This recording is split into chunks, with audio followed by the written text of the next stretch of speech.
Eu me chamo Juan Carlos, faço parte do coletivo cultural Muriqui do Vale, aqui da cidade de Registro, no Vale do Ribeira, né? Deixa eu reforçar isso que é importante. E estamos aqui hoje para falar do mini documentário gravado aqui com as aldeias de Tariri, São Paulo. Aldeias que compartilham o mesmo território.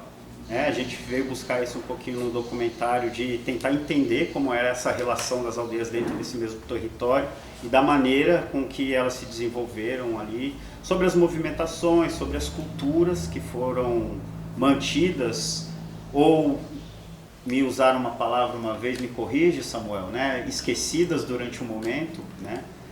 Mas de que a gente traz nesse documentário, e a ideia de trazer nesse documentário é mostrar para vocês ali, através de um mini documentário, o processo de vivência dessas aldeias no território da cidade de Tariri, como é esse processo, manter as culturas, né, a questão das tradições, dos alimentos, como que as aldeias acabam compartilhando esse território.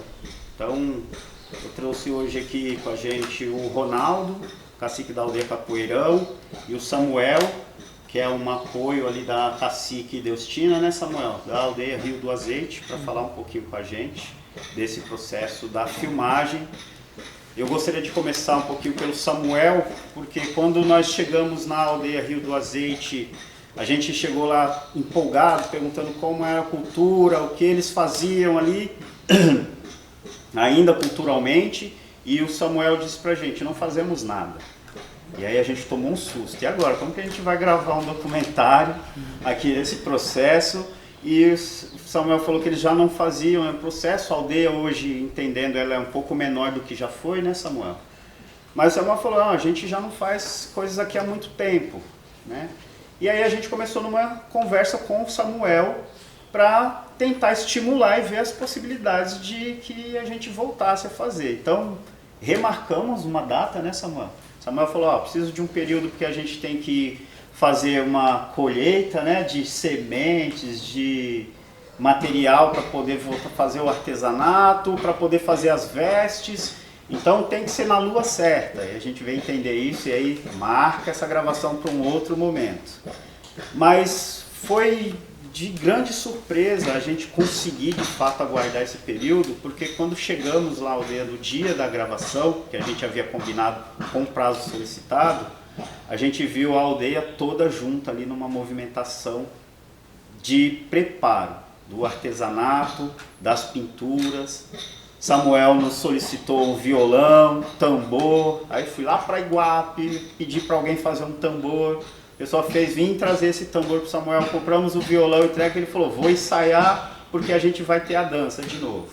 E aí, Samuel, gostaria que você falasse um pouquinho de como foi, né, Samuel, esse processo, porque a gente entendeu assim, e que não é que deixou de existir a cultura, ela sempre esteve ali, mas ela estava ali imersa ali, não estavam mais fazendo. E com esse processo da ação do documentário, com essa aproximação e a possibilidade de conseguir, obviamente, ali a questão dos recursos que parte do PROAC, né? E da compra do tambor e do violão inicialmente, que eles puderam voltar ali a realizar algumas ações culturais ali que a gente teve o prazer de estar com eles nesse primeiro momento. Foi, assim, magnífico participar com eles, de fazer parte de fato desse processo de dar uma continuidade a culturas ali, a falas, que a gente pegou muitas falas importantes ali dentro da aldeia Rio do Azeite também nesse momento, e percebemos que a partir daí eles começaram a fazer algumas ações. Samuel vira e mexe, está fazendo contato comigo, estou no podcast, olha o que você acha aí. E eu tenho achado incrível essa possibilidade desse contato contínuo, de que a gente possa ir trocando. Já tem outras ideias que agora o próprio Samuel trouxe pra gente. Olha, tem um edital aí rolando, o que você acha da gente fazer, que eu quero fazer. Então a gente vai participando e mantendo essa ação, essa proximidade. Eu acho que foi isso que a gente ganhou. A gente veio com a ideia de fazer um documentário, gravar, fazer a entrega que a gente precisava, tanto para a aldeia quanto para o governo do estado através do PROAC, e partir para uma outra, mas fazem 2 anos que a gente está sempre mantendo contato de alguma maneira. Recebe alguma coisa que a aldeia lá de 7 Barras conseguiu acesso, Mando pro Ronaldo, mando pro Samuel. Vocês sabem dessa notícia? Estão sabendo de alguma coisa? Ainda não chegou aqui. Então, ficou esse lugar do valioso que é esse contato, porque a gente foi muito bem acolhido dentro das aldeias. Eu espero que a gente tenha feito também um bom trabalho nesse processo do acolhimento aí. Mas eu queria que o Samuel agora iniciasse um pouquinho da fala de dizer como foi para vocês ali dentro da aldeia essa movimentação que o documentário causou, Samuel. Então, meu nome é Samuel, o nome indígena é Craimirim, sou liderança representante da aldeia Rio do Azeite e já estou fazendo 2 anos que estou morando, né? E quando cheguei a primeira vez lá na aldeia, né, praticamente não tinha essa de organização, né, e atividade. E a minha tia, né, que é a Destina, ela precisava de ajuda, né, para poder desenvolver, né, esse trabalho, né. Aí que ela me indicou, né, para poder, né, caminhar por aí para trazer, né, melhoria, né, para a comunidade, porque não só comigo que eu penso o melhor para mim, tanto para mim, tanto para a comunidade, né, principalmente, né, porque tem algumas famílias que precisam, né, e quando eu, quer dizer, os meus pais, né, meu pai e minha tia, né, que primeira vez que participaram, né, no Sesc, né, no Mosaico, foi daí que começou, né, para eu conhecer, né, também o Juan, né, e já participei, né, de outros cursos, né, e com tudo isso eu aprendi, né, crescendo com esse conhecimento, né, e mais experiência. E quando teve essa gravação, né, que foi aprovada, né, pelo PROAC, né, aí, né, que eu, assim como o Juan falou, né, que eu praticamente perdi um pouco na cultura, né, mas só que eu mesmo já morei muitas aldeias, né, com tudo isso eu aprendi, né, a não perder a linguagem que eu tenho, né, e saber um pouco, né, da cultura, né. E com tudo isso que eu tendo uma conversa, né, com minha tia sobre isso, né, como que vai ser, não só com ela, tanto com meu pai, com meu primo, né, de fazer, né, esse vestimento, né, que seria tanga, né, e aí deixamos, né, para outro dia, né, para outro mês, né, para que venha essa lua, que chega no dia certo, né, para fazer tudo isso, a colheita, né. E assim com tudo isso, né, eu fiquei muito, muito ansioso, né, de poder mostrar, né, essa cultura, né, e a nossa cotidiana, né, que fazemos, né.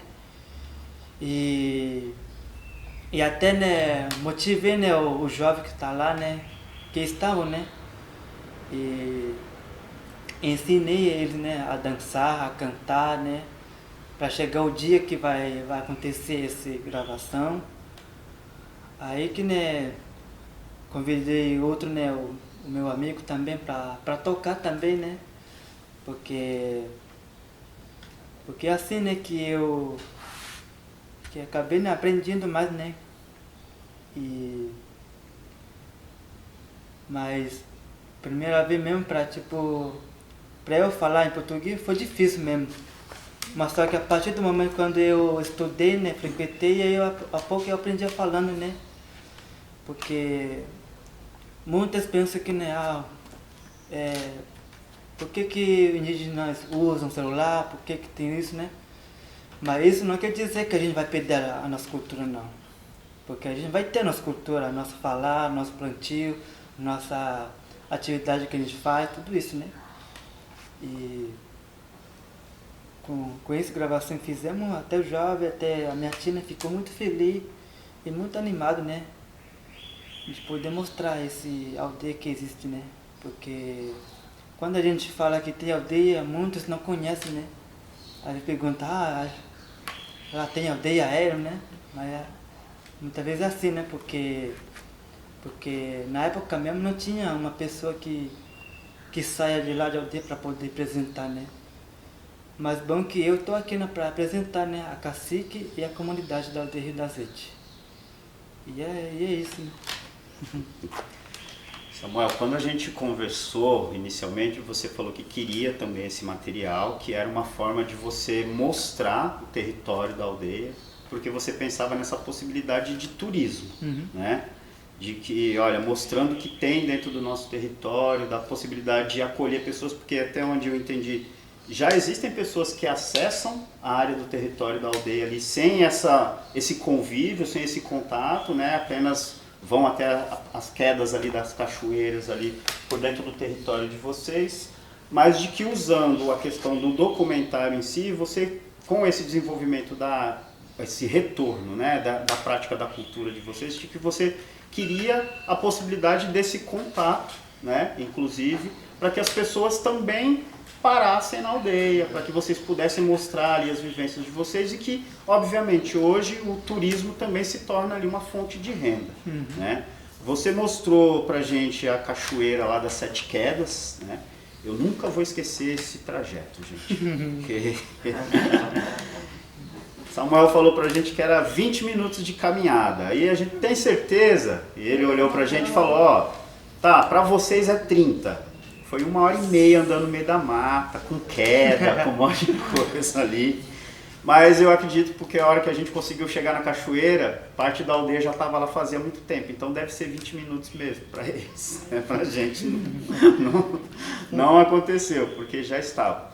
E foi uma das experiências também assim incríveis de poder estar de fato dentro do território, né, no meio da mata com eles, com todos ali com a gente, né, Samuel? Eu acho que fazia tempo, inclusive, ali, eu acho que o Pedro, né, falou que fazia muito tempo que ele não ia até a cachoeira, aquele dia ele nos acompanhou também, né? São pessoas que apareceram da aldeia ali com a gente no documentário, mas eu queria que você reforçasse, até aproveitando a questão que a gente está com a plateia aqui, professores, a gente está com a diretoria, esse filme, essa fala, ela vai estar no YouTube, ela vai estar nas plataformas digitais, para que você também falasse um pouco mais sobre essa questão da importância de você ter esse acesso à questão do turismo, de receber pessoas dentro da aldeia ali também.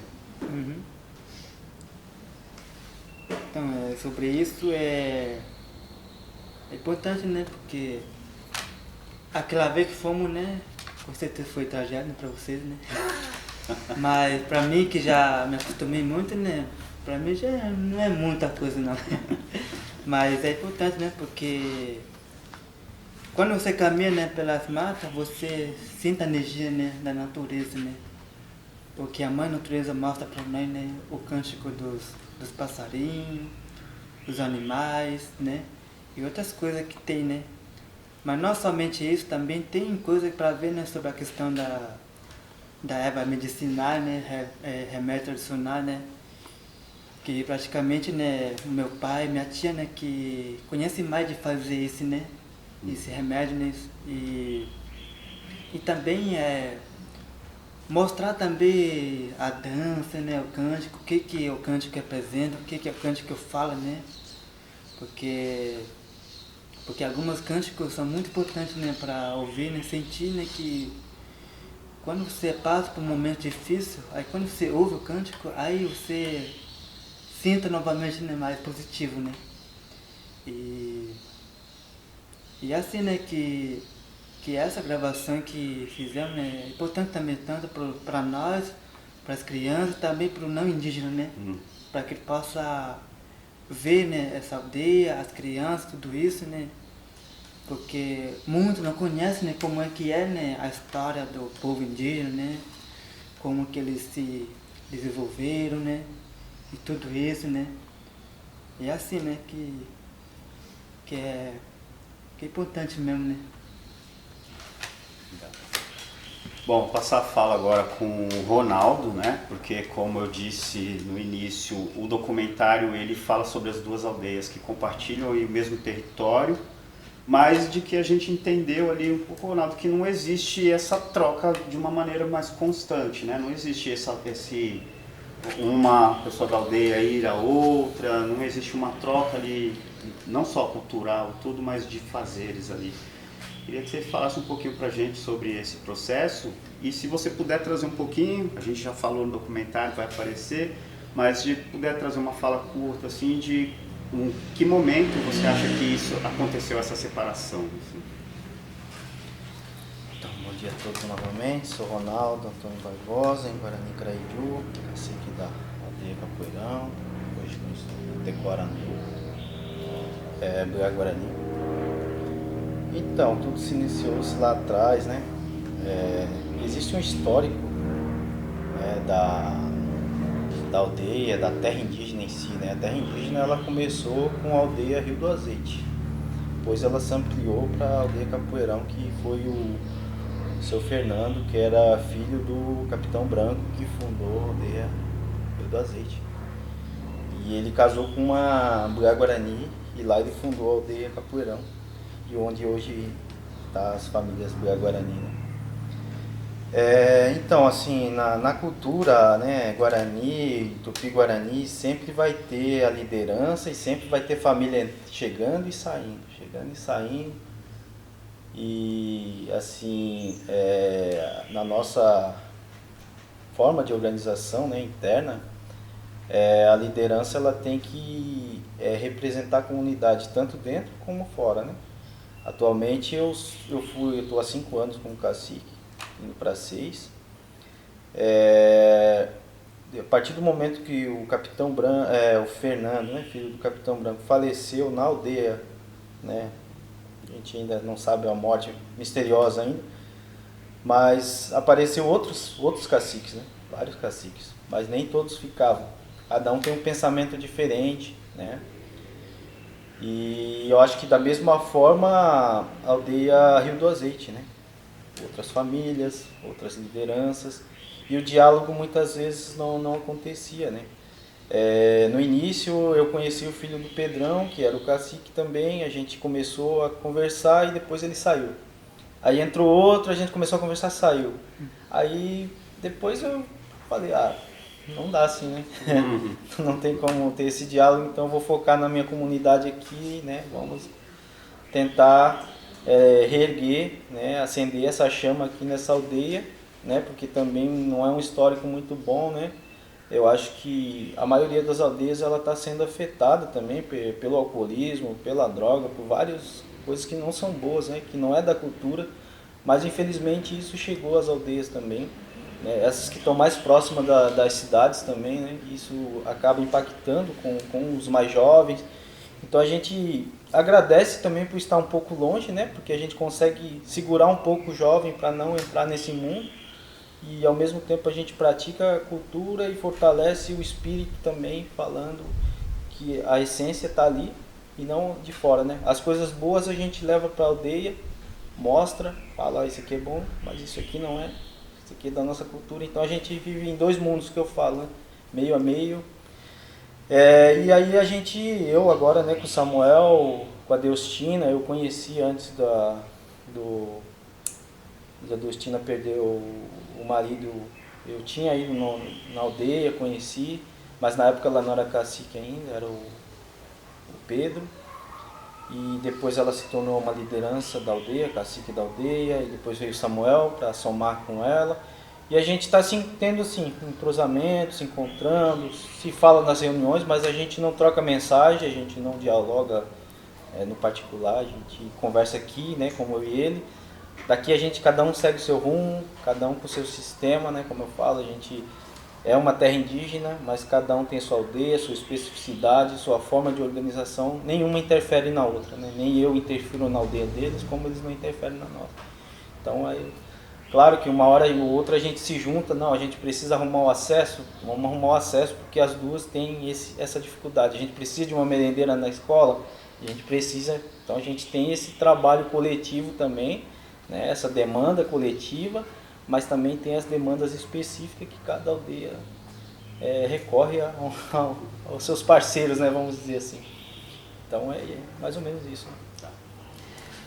Se puder dizer um pouquinho também, óbvio, a gente fez um contato com você lá atrás, a gente está indo para quase 2 anos do projeto inteiro, desde a ideia da escrita, quando a gente precisa fazer o primeiro contato, saber se a aldeia aceita participar, depois escrever projetos, vai para o ARC, aprovação, então são alguns prazos, fora os prazos que a gente também tem de entender. Acho que o Everton, né, o colega trouxe para a gente aqui, de que é o dia para gravação, porque a gente mobiliza toda a aldeia, então vamos chegar a tal horário, aí o cacique vai falar, a gente hoje consegue fazer isso, isso, isso e isso. Então a gente tem que chegar lá com todos os equipamentos, tudo funcionando sem poder dar nada errado, porque senão a gente não sabe qual é a outra data possível de volta.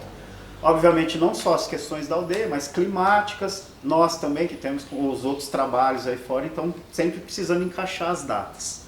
Mas eu acho que a gente conseguiu fazer um bom encontro ali dessa movimentação nas 2 datas possíveis, e queria que você falasse um pouquinho como foi assim, não só para você, mas o depois da nossa saída, assim, como foi essa troca na comunidade, o que foi participar dessa gravação, de ter esse material para uso depois nas redes também. Obviamente as 2 aldeias estão no documentário, então vai ter essa troca, essa fala ali nesse material específico ali de entendimentos. Como você disse, cada aldeia é uma aldeia mesmo compartilhando a mesma terra indígena ali. A gente percebeu bastante essas formas diferentes de ser e agir ali também. E cada um com o seu cuidado, com a sua forma de agir. Mas queria que você trouxesse para a gente, assim, como foi esse processo para vocês da comunidade.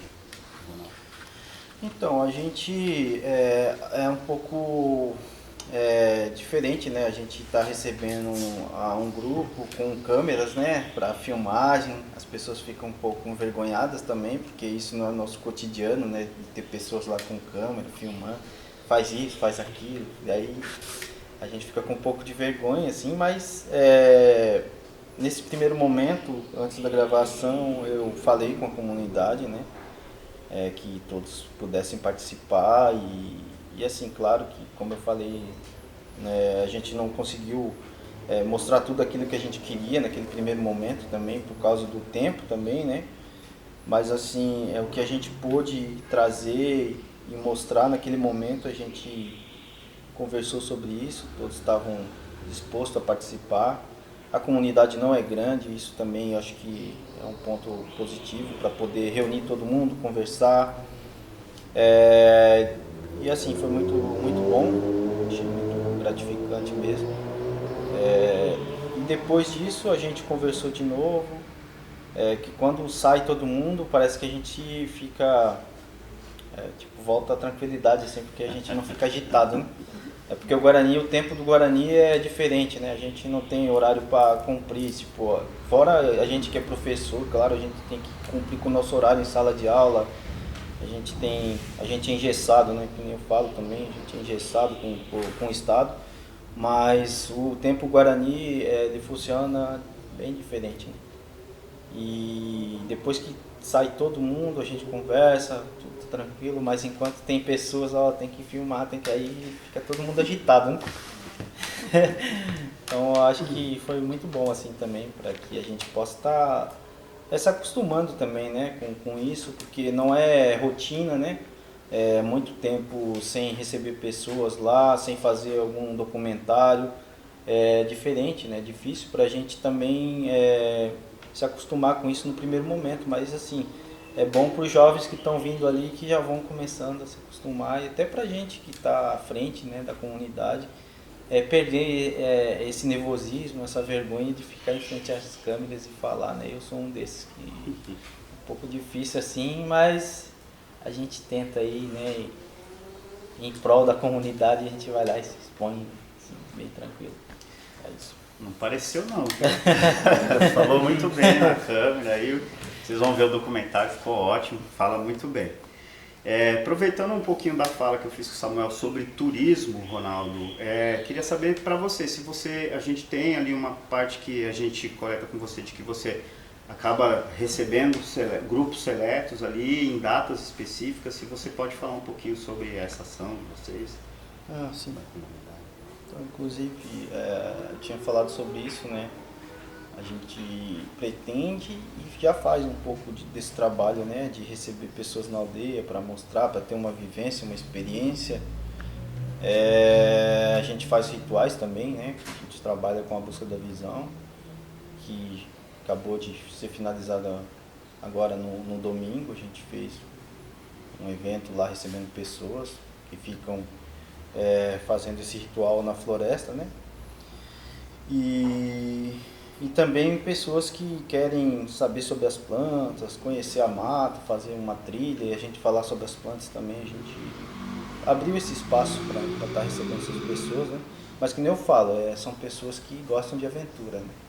As pessoas que gostam de caminhar sobre lajotas ou asfalto, às vezes pode achar um pouquinho ruim, porque o acesso é todo cheio de buraco e é bem complicado para ir a pé, né?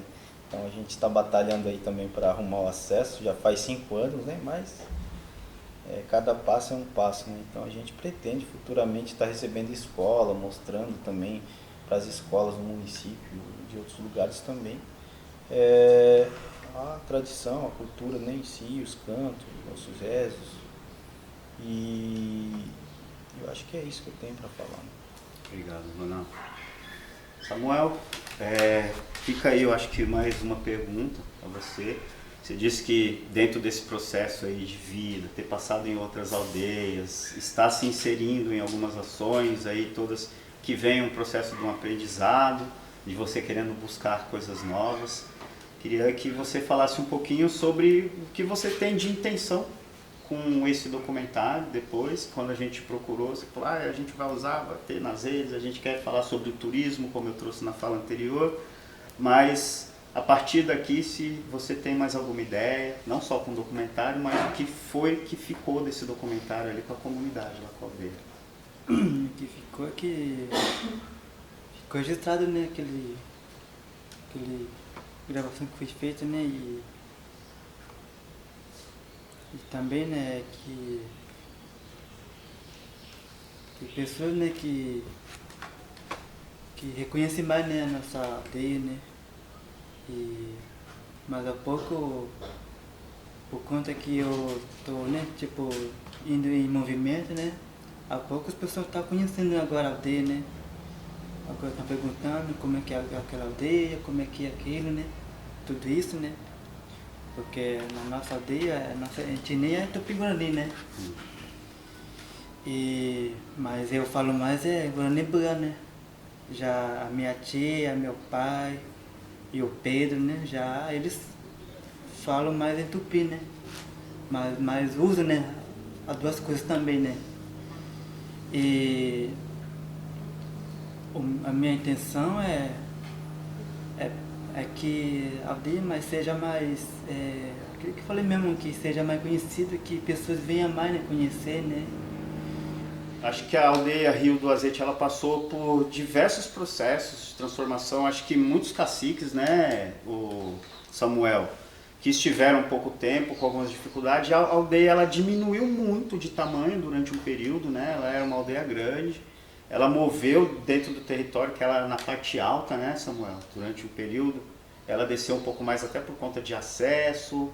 No documentário falam pra gente sobre a questão da proximidade da água ali também, mas eu acho que demais o acesso não era, pela fala da cacique, a melhor escolha, porque ela gostava da parte de cima da aldeia, que a terra era melhor, que todo o plantio era melhor, mas tem a questão do acesso e onde foram ali construídas as casas, a escola, né, Samuel? Uhum. Mas a aldeia, ela falou que chegou a ter 8 pessoas, Samuel, se não me engano, em determinado momento, que ela ficou muito pequena, e eu acho que a partir daí, eu acho que é onde a aldeia Rio do Azeite, de repente, que eu não gosto de, eles também me corrigiram lá, que não é que perde, é que você não tem as ações ali acontecendo, né, constantemente. Então, todos eles sabem, na verdade, porque a hora que eles tomaram a decisão, foi uma decisão deles, depois de conversas, que o Samuel falou, vou reunir aqui com a cacique e vamos ver o que todo mundo acha.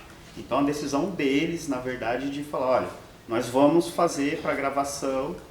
O que para mim foi gratificante é que depois disso a gente teve alguns contatos, né, Samuel?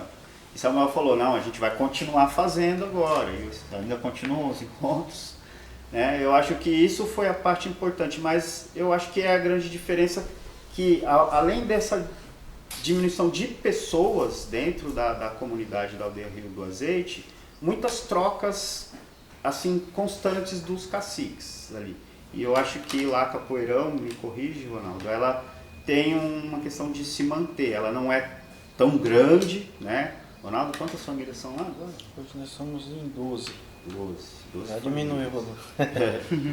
Então, eu acho que tem uma questão que é uma constância também. Mantém, ela está mais isolada, como o Ronaldo trouxe, já está cacique há 6 anos, que tem essa questão da intenção de tentar manter o jovem fora de contato com as coisas que não são da cultura. Então, você vai reforçando culturalmente ali as ações. Rio do Azeite ficou sem professor durante um tempo também, né, Samuel? Acho que agora o Mário veio como professor ali, ele também vai trabalhando isso com as crianças dentro da sala de aula. Então acho que agora na verdade, é uma continuidade, é voltar a essa questão cultural e dar continuidade. É a minha impressão, vocês me desculpem se eu errei. Existe muito movimento dentro da aldeia, como o Ronaldo trouxe aqui, que as famílias acabam indo para outros lugares. O Samuel mesmo veio de São Paulo, né, para cá há 2 anos. Mas existe essa questão do contato com as coisas que não são da cultura. Então a gente tem a questão do entendimento de fala lá dentro da aldeia, sobre a questão com alcoolismo, a gente tem situação de depressão, né?